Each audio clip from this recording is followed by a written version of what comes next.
This is the Batflip Podcast. Now here's your host, Damien, David, and Matt. Hey everybody, and welcome in to another season preview edition of the Batflip Podcast. I am Matt here today, joined by David, and today we have a very special episode for David. We're talking about the Chicago Cubs 2025 season. So, David, I'm going to let you do most of the talking for this episode because this is your team and you follow this team religiously and know more about it than I do. So, just off the top for me, I mean, this team made some interesting offseason moves. They added a guy who I think is a star player to play right field, Kyle Tucker. They made a lot of moves. I don't know that they made quite the pitching moves that I was hoping for, but they're going to be a very interesting team this year. They're definitely in that playoff contention, probably the favorite in the National League Central. So, David, overall, just as a whole, what do you think the status of the Chicago Cubs franchise is right now?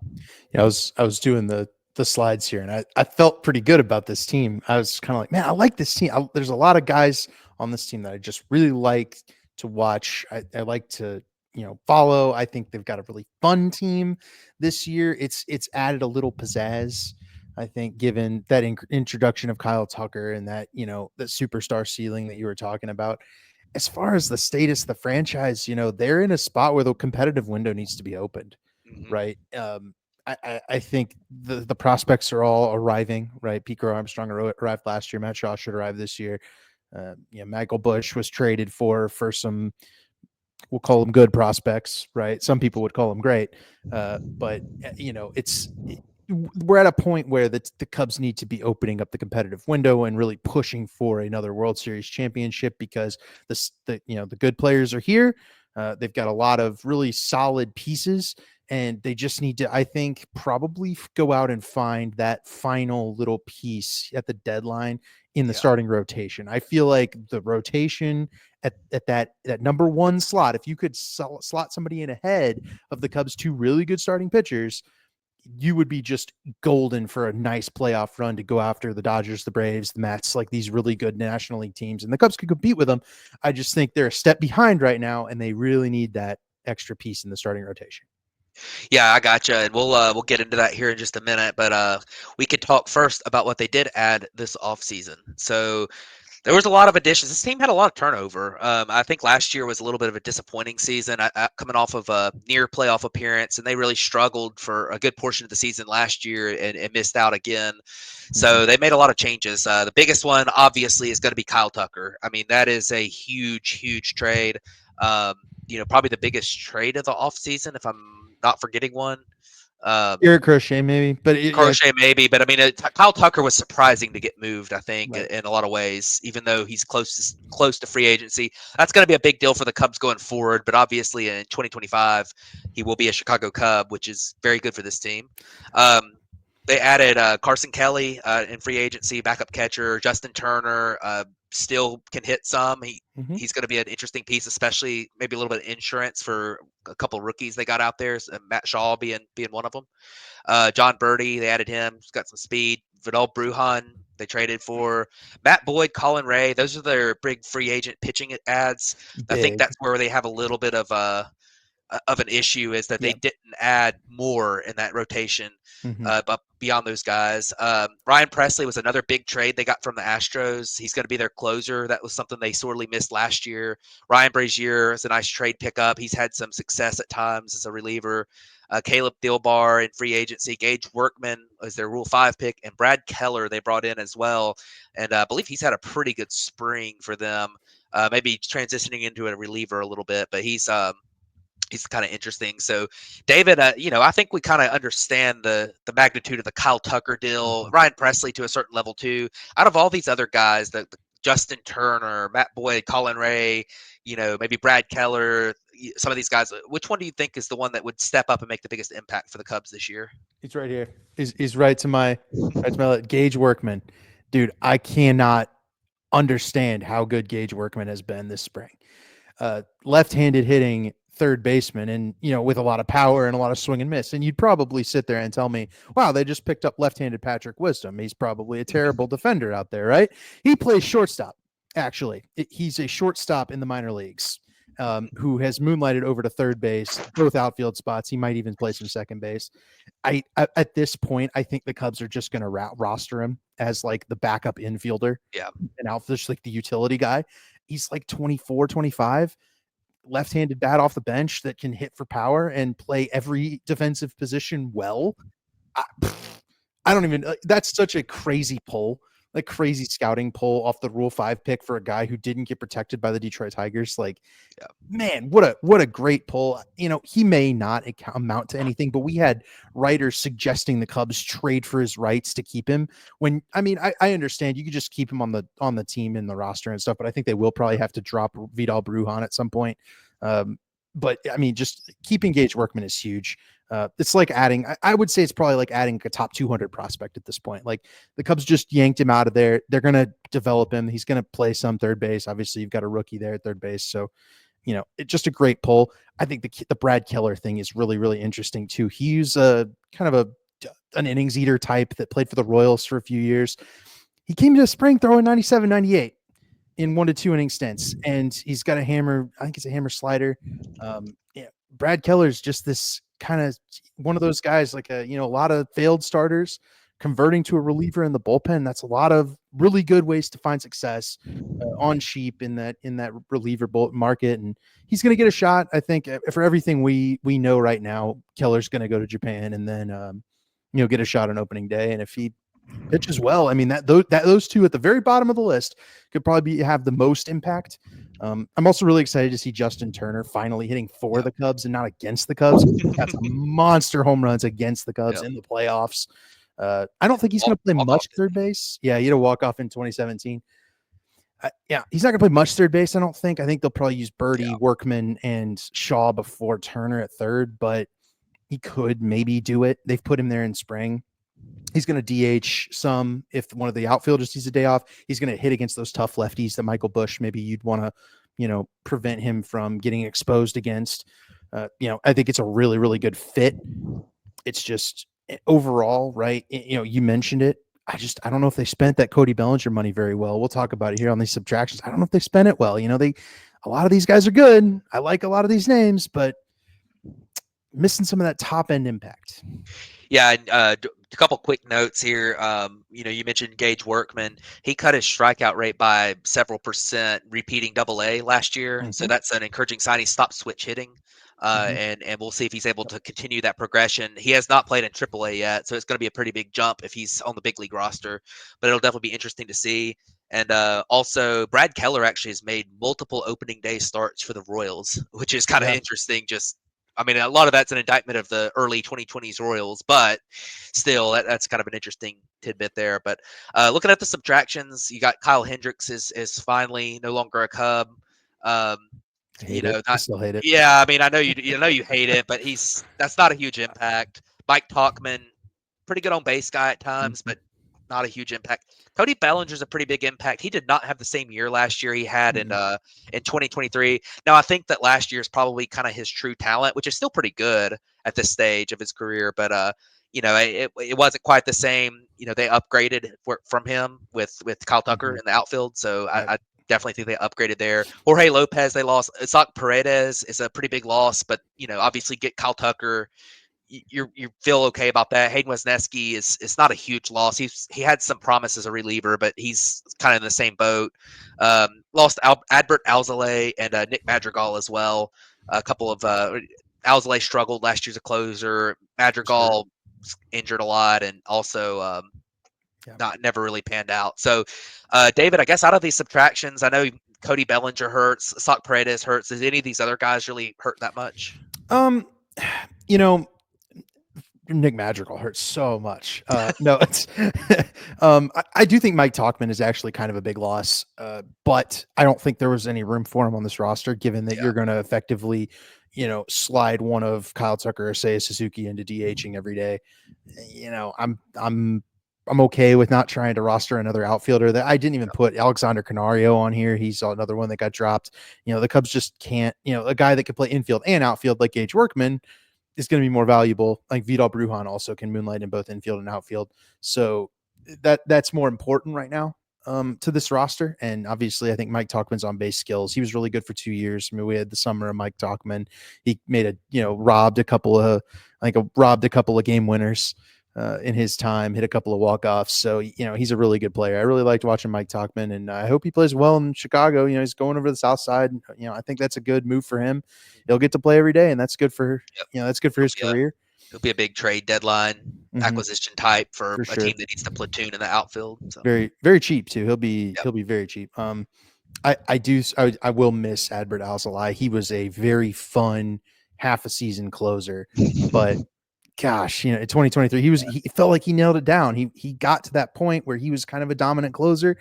First real, he's one of those homegrown Cubs pitchers, and just blew out there in 2024, right as he's hitting free agency, and they had to non-tender him. It's disappointing to not get the completion of a development like that over the course of many seasons. But Adbert's a good guy. I wish nothing for the best for him. Hopefully he can find something there, and I think he's at the Mets this season, so he's rehabbing this season. He'll be back next season. Hopefully, he's able to get into the Mets bullpen and do something fun there. But Kyle Hendricks sucks. It sucks to lose him. I hate having to watch him in any other uniform. So there are no members of the 2016 Cubs on the 2025 Cubs this season. It's end of an era. But I guess we can move on now. Talk a little bit about the bats they have this year. They have Ian Happ playing left field still. He's been a Cub for a long time, almost the 2016 Cub. I think he came up in 17. PCA in center field, Pete Crow Armstrong, definitely an interesting piece there. I think the defense has no question. It's going to be one of the best in the majors immediately. The offense is going to be the question. He has hit well in spring training, but the offense is going to be a question mark. But he's got a nice projection of 2.9 WAR. His floor is really high because of the defense. Kyle Tucker in right. Obviously, he's an all-star caliber player, excellent right fielder, one of the best in baseball last year. He was on a tear before some injuries hit. I don't know if he'll repeat that kind of tear, but I think he's going to have a really good year this year for the Cubs. You got Matt Shaw at third, prospect. He was a top draft pick. He's a top 15 prospect in baseball. I think he's shown out in the minor leagues. It's his time to shine. He's going to get a shot here. Dansby Swanson, kind of similar to Pete Crow Armstrong in some ways, where it's obviously Dansby's got a longer track record, but the offense concerns you maybe a little bit. Just he's inconsistent a little bit offensively, but the defense has his floor really, really high. He's an excellent shortstop. You look at Nico Horner at second base, excellent defensive second baseman. He's going to hit for contact, maybe not a lot of power, but he's going to get on base some. Michael Bush at first. Interesting piece there. Had a good first year with the Cubs. It was kind of weird. He was a guy that was known as a pretty good plate discipline guy before coming over, and he struck out a lot last year, but he hit for some power and had a good season. Seiya Suzuki, there in the DH spot. We'll see how he does this year. He's had some pretty good flashes over the past couple of years, and it's nice to have him in the DH role now because the outfield defense was not particularly good there. I'm not gonna mention any instances, but Miguel Amaya behind the plate. Instances. Layoff ruining instances. Miguel Amaya behind the plate had a really good half season after he kind of came up and became the guy last year. Going to be interesting to see how he does. They have Carson Kelly on the bench with him too, so that's going to be a pretty good 1-2 punch there. Both of them are solid major league catchers. So I brought in Justin Turner, John Birdie. We mentioned Workman, and also Bruhan, who never really panned out. But David, I guess which one of these guys are you the most excited about? I'm assuming Tucker, but out of the other ones, maybe which one are you most excited about? I'll void Tucker because duh, yeah. And then I'll void Matt Shaw because internal bias, and he's a rookie, right? And so I'll push those names aside. I've talked about them both. You can find there's a Kyle Tucker trade episode you can find, and then we did an episode a couple weeks ago where I talked about favorites for rookie of the year, who's going to come after Roki Sasaki. Matt Shaw was one of my guys on that. So I won't talk about either of those guys. I am going to talk about Pete Crow Armstrong because, we could very well see, a Corbin Carroll type of season from Pete Crow Armstrong. I think that's the kind of player he is and can be. Maybe less offense, more defense. Corbin Carroll is not exactly like the best defender in right field for the Diamondbacks, but he's such a good offensive player. such a good base runner. I think you're going to see that from PCA. You're going to see some kind of magic on the bases. He's already showing it in spring training, where the pressure that a runner that's this good puts on a defense is it's so immense that it creates errors, and errors allow him to, turn a single into a double, turn a ground ball out into a triple, and, turning a stolen base into a run, right? A lot of that type of thing. And that's really huge for teams. I mean, we saw the Cubs were at their best when Javi Baez was doing that in the late 2010s. So I think, PCA's got a little of that magic in him. And if he can couple that with what he did in the second half last year, which was a 262 batting average, 310 on base, 425 slug, 104 WRC plus, if he can get right to there, I'm not hoping for anything more than that, but if he can do just that, I will feel so good. I'll tell you, I think that's going to be like 75, 80 stolen bases too, if he gets on a 310 clip. So if he could even improve on that, which I think, again, I think he can. This guy is a huge ceiling, immense ceiling. Yeah. If he can just get on base 330, 340 clip, I think the stolen base number can just keep on rising, because he's so quick. The bases are bigger. The pitchers don't have enough pickoffs to keep him close. He's going to just run wild. And, couple that with the defense in center field. I mean, this could be just a really huge season for PCA. And he's the one I'm most excited about, because he's the most exciting player on this team. I gotta give a quick flower though to Ian Happ. Ian Happ is a all-time Cubs great. He's approaching Alfonso Soriano, Aramis Ramirez, and Derek Lee in all-time WAR. So Ian Happ he's getting up there, and the Cubs fans just don't appreciate him enough. I'm on the boat. Ian Happ's a great. Yeah, Ian Happ's definitely one of those guys that he's been really consistently good for several years now. And just because he's never really been a superstar and isn't putting up 5-6 WAR seasons, he's not getting a lot of the credit. But, there's a lot of value to putting up somewhere between 2 and 4 WAR every year for an extended period of time. So definitely an agreement there. Looking at their prospects to know here, they've still got a really good farm system. It's something that I think some Cubs fans would like for them to tap into a little bit more. Moises Ballesteros, Kevin Alcantara, Owen Kais. I don't even know how to say Casey. Yep. And James Triantos. All those guys are solid prospects. They've been on a couple of them are on top 100 lists now. A couple of them have been on there and aren't on there. A couple of them are on some and not others. They're all really good prospects. If some of these guys, if you have some injuries or some of these guys don't work out, they're all close to major league ready. So, there's a lot of depth there. Also, Jefferson Rojas is a nice prospect too, but he's probably not going to be big league ready this year. He's really young, but definitely some interesting guys to look at there. But moving on, we could talk quickly about the pitching here. And this is where I think the Cubs probably have their biggest concern is going to be with the pitching staff. So you start off, you got Shota Imanaga. Had a great rookie season last year. He was very, very impressive. Adjusted very quickly. We'll see if he's able to repeat that, but I don't see any reason why he wouldn't be able to. Justin Steele, very good last year. He did fade a little bit down the stretch and dealt with some injuries, so we'll see how that affects him in 2025. But very solid pitcher there. But this is where it kind of falls off a little bit. Jameson Taillon is what he is. He's kind of a back end of the rotation guy. He's going to eat some innings at the very least. He's typically done a pretty good job of that, but he's not going to just blow up like constantly or anything. He's going to put up okay numbers, but he's not he doesn't have much upside. Matt Boyd, I've been joking a lot about Matt Boyd with you on our Monday shows, but Matt Boyd he has shown flashes in his career, and last year when he did pitch for Cleveland late in the season, he showed some pretty good stuff. So we'll see if that's able to repeat this year. I don't think I'm buying it, but it'll be interesting at least. And then Colin Ray is also here as a they brought him in as I think they brought him in as a minor league free agent, right?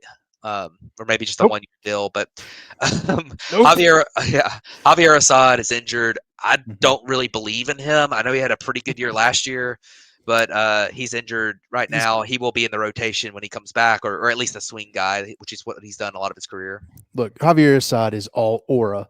All right. That's it. Look, you can look at the numbers all you want. Yeah. Javier Assad's the aura, right? 3 guys on, bases loaded, and he'll just be like, I don't care. I'm going to get a ground out and we're going to get out of this inning. Like you watch him walk a tightrope, you're freaking out. He's like rock solid on the mound. Yeah. He walks the tightrope all the time. He just always seems to wiggle out of it. That's fine. Yeah. I do not like the Matt Boyd, Colin Ray back of this rotation. I think it's poorly constructed given that you're a team on a budget and you spent $20 million on 2 guys who are they're just not reliable yet. And they might prove me wrong. Please prove me wrong. That's all I ask. Yeah. So I think one thing to kind of note when we're talking about the rotation too is the prospects to know, because Cade Horton is very close, and Ben Brown I know could be either starter or reliever, but he's been very good. So and then Jordan Wicks as well. I think Jordan Wicks would probably be more reliever, right? Jordan Wicks is more starter. He was starter, okay. Jordan Wicks was 96 today, got 13 whiffs in 4 innings. Yeah, I am not nice. a believer. I'm not a believer in Jordan Wicks. Don't think he's like I don't think he's like an ace potential type guy. I think he's more of a Matt Boyd 4 kind of that you're hoping can get in there. But they have really good depth. So I like this depth, but you're going to talk about this bullpen. I don't know about this bullpen yet either. Yeah, I was going to mention that. One last note on the prospects. Like if Colin Ray doesn't work out and Assad needs to be in the bullpen, Cade Horton probably will slide in at some point this year, and hopefully he can have some success there. But moving on to the bullpen, I do like the acquisition of Ryan Presley as the closer. I mean, he is a very experienced closer. He's pitching a lot of big games. I think the Cubs have been missing that a little bit. Last year they had Hector Neris closing games for the first half of the season, and I mean that was out of necessity because Adbert was supposed to be there and he got hurt. Yeah. Last year was a mess in the bullpen, and some of the pickups they made last year made no sense to start with, and then they ended up getting thrust into these big roles. So, Presley there, Porter Hodge. Here's the thing with this bullpen: Ryan Brazier, Tyson Miller, Nate Pearson, who I really like, by the way, and Caleb Thielbar, Julian Merriweather, and then Keegan Thompson or Brad Keller, as we talked about earlier. But I think the big thing for me about this bullpen is there's not a lot of names here that give you a lot of confidence. There's a lot of guys who are fairly young. Talk about Porter Hodge is only 24 years old. Nate Pearson is a former top prospect who doesn't have a lot of big league experience, although he's been injured so much, and he hasn't really been a reliever very long. You look at those 2 guys, but there's just a lot of guys here. Like, I don't know if I trust the 38-year-old Ryan Brazier. I don't know if I trust a 38-year-old Caleb Thielbar, who wasn't very good last year. Julian Merriweather's 33 and is just not too much. I don't know. I don't have a lot of faith in the depth of this bullpen. Part of the problem here is that Fangraphs forgot about Eli Morgan. So did I. I didn't put him on the additions list. They did trade for Eli Morgan. Eli Morgan should slot into the middle of this bullpen somewhere. He's got options though, which is why Fangraphs has dropped him down. Eli Morgan can be sent to Iowa. I thought Tanner Scott was the coup de grace. He would have really made this quite a lot more. It would have made me feel a lot better if they had lined up that Tanner Scott deal. As it stands, I really like Porter Hodge. I think he's probably the breakout candidate in the bullpen, where Presley can kind of usher in as the closer. Hodge can be the stopper, where you can throw Hodge in the 5th inning if bases are loaded and you can just need somebody to come in and get an out. Like, he's probably your best out getter.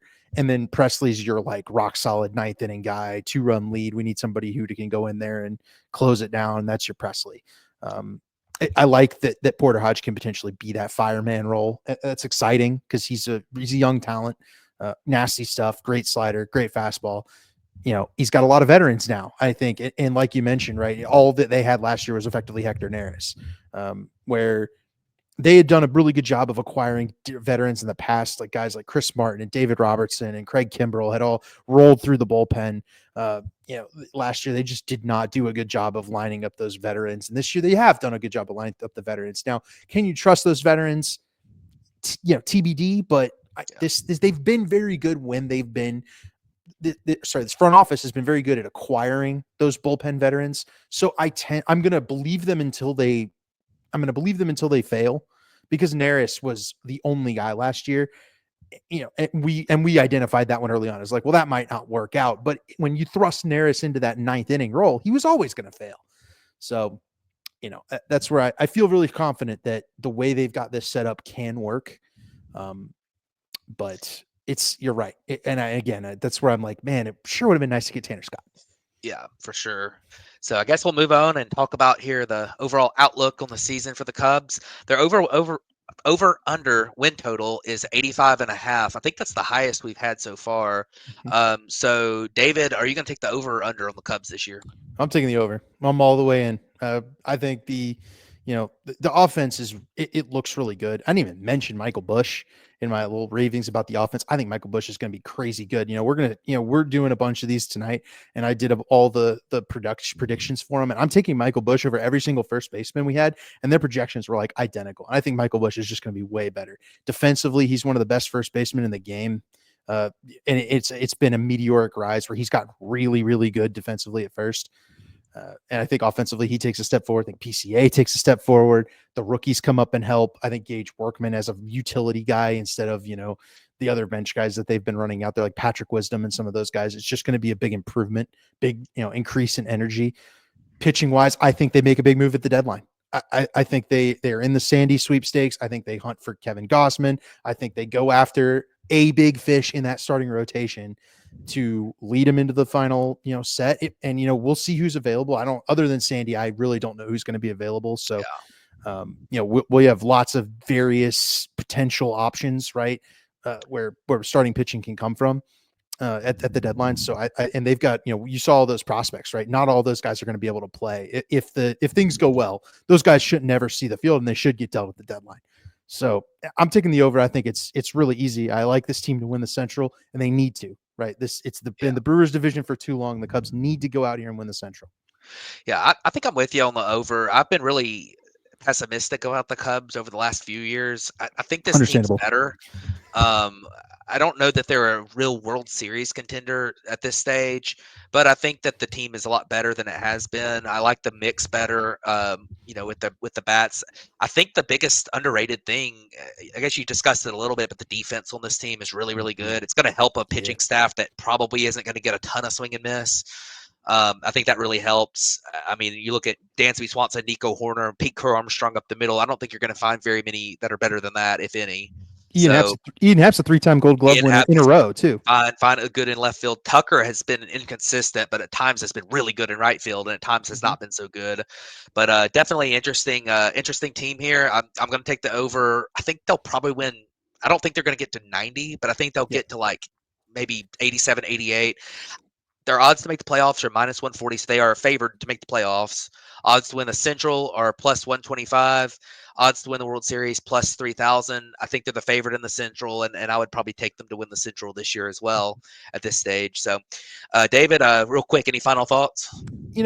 I'm excited. I think you're right. 87, 88 wins is what I'm hoping for with the currently constructed roster, and I'm hoping the addition at the deadline pushes them over that 90 win mark. It'd be really refreshing to get a nice, season of, it feels like you're the favorite all the way through and you actually perform like it and win and you see it. And then you get to go into free agency next year with Kyle Tucker and hopefully re-sign him. So yeah, that's going to be a topic for a later date. Yep. That'll be the big story at the end of the season looking ahead. But hopefully, the World Series odds are long, but you've got it's a very difficult NL right now. Just get in the tournament and see what happens. We've seen weirder things happen. The Diamondbacks made it 2 years ago.